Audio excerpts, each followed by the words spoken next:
you. Today we start our topic light. आज का जो टॉपिक है हमारा लाइट को एक्चुअली हम कह सकते हैं सनलाइट कह सकते हैं इसको, या फिर इसको व्हाइट लाइट भी कह सकते हैं। नॉर्मली लाइट को हम क्या कह सकते हैं, व्हाइट लाइट भी कह सकते हैं, सनलाइट भी कह सकते हैं। लेकिन एक नई टर्म आती है इलेक्ट्रिसिटी। मेनली हम इलेक्ट्रिसिटी को लाइट बोलते हैं। इलेक्ट्रिसिटी एक्चुअल में लाइट नहीं होती है। अब इलेक्ट्रिसिटी और लाइट क्यों नहीं होती है? क्योंकि इसको हमने लाइट नाम क्यों दिया? क्योंकि लाइट नाम इसलिए दिया क्योंकि इससे हमने एक सोर्स बनाया जो आपका इलेक्ट्रिक बल्ब है। इलेक्ट्रिक बल्ब है वो हमने एक लाइट का सोर्स बना दिया और वो लाइट को क्या कर रहा है, एमिट कर रहा है, जिसकी वजह से हमने इसका क्या कह देते हैं, इसको लाइट। लेकिन एक्चुअल में है ये इलेक्ट्रिसिटी, फ्लो ऑफ इलेक्ट्रॉन्स। लेकिन हम बात कर रहे हैं लाइट की, तो लाइट की वजह से हमारे यहाँ फिनोमिना होते हैं। एक अगर बात करें स्पीड ऑफ लाइट की, स्पीड ऑफ लाइट की बात करें तो स्पीड ऑफ लाइट होती है आपकी, इसको डिनोट करते हैं c से। c is equal to 3 × 10⁸ meter per second. ये कहां पे होती है? वैक्यूम के अंदर, या फिर आप यहां पे एयर भी बोल सकते हो। एयर के अंदर भी लगभग इतनी ही होती है। लेकिन अब वैक्यूम का मतलब जहां पे होलो स्पेस हो, खाली जगह। होलो स्पेस मतलब जहां पे एयर भी एब्सेंट हो, एयर प्रेजेंट थी उसको भी हमने प्रेशर से वहां से निकाल दिया, उसको क्या बोलेंगे? वैक्यूम। अब वैक्यूम के अंदर खाली जगह, वैक्यूम क्या है आपका? स्पेस। स्पेस के अंदर क्या है? वैक्यूम है। वैक्यूम के अंदर क्या होगा आपका? खाली जगह है, तो वहां पे स्पीड ऑफ लाइट क्या होगी? Maximum. That is known as 3 × 10⁸ meter per second. अब बात आती है स्पीड के बाद लाइट का।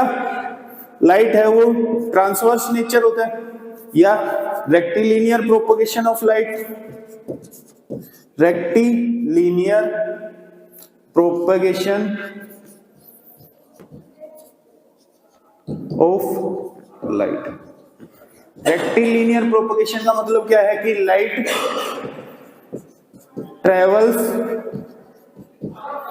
इन ए स्ट्रेट लाइन।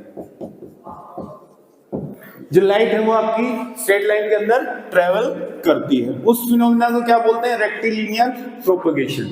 अब अगर बात करें लाइट के नेचर की कि इसका नेचर कैसा होता है, नेचर मतलब स्वभाव। अब ये लाइट है, ये ड्यूल तरीके से, दो तरीके से बिहेव करती है। Dual nature of light.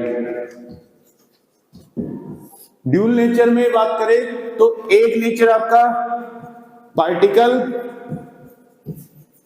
Second wave nature. अगर बात करें लाइट के नेचर की तो लाइट का नेचर है वो आपका दो तरीके का होता है। एक है पार्टिकल। अगर नेचर ऑफ लाइट की बात करें तो एक तो क्या था आपका? Particle nature. Second wave nature.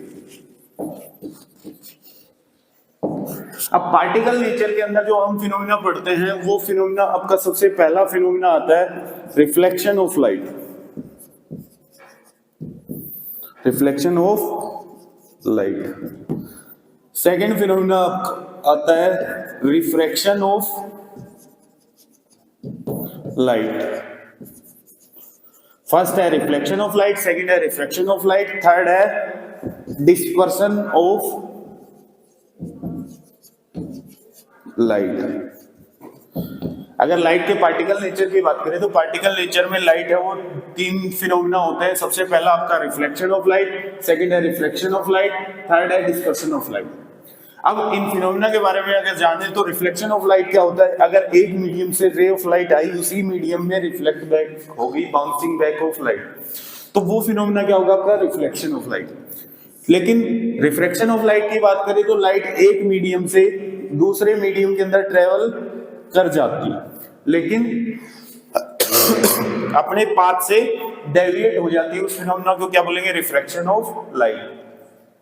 Third है डिस्पर्शन ऑफ लाइट, कि अगर लाइट को किसी मीडियम से पास करते हैं और वो कलर्स में फैल जाए, स्प्लिट हो जाए, डिस्पर्स हो जाए, उसे क्या बोलेंगे? Dispersion of light. अब डिस्पर्शन ऑफ लाइट के बाद में अगर वेव नेचर की बात करें तो वेव नेचर में आपका सबसे पहला इंटरफेरेंस ऑफ लाइट, सेकंड आपका डिफ्रैक्शन ऑफ लाइट, थर्ड है आपका पोलराइजेशन ऑफ लाइट।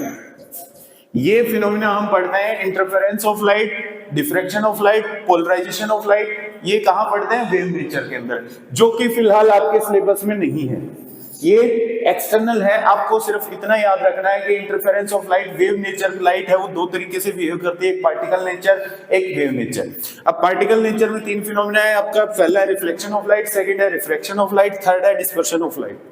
अगर बात करें वेव नेचर की तो वेव नेचर में आपको interference of light, diffraction of light और पोलराइजेशन ऑफ लाइट, ये आपके सिलेबस में नहीं है, ये 10th क्लास के लेवल का है। अभी आपको सिर्फ इनके नाम याद रखने हैं, उसके अलावा आपको इसके बारे में ज्यादा इंफॉर्मेशन लेने की जरूरत नहीं है।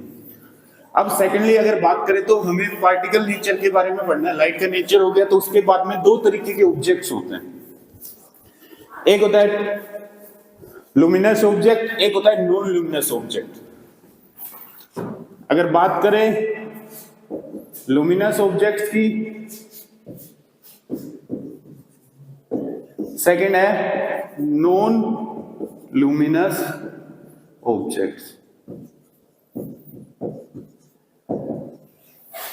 लुमिनस ऑब्जेक्ट क्या होता है? Which emit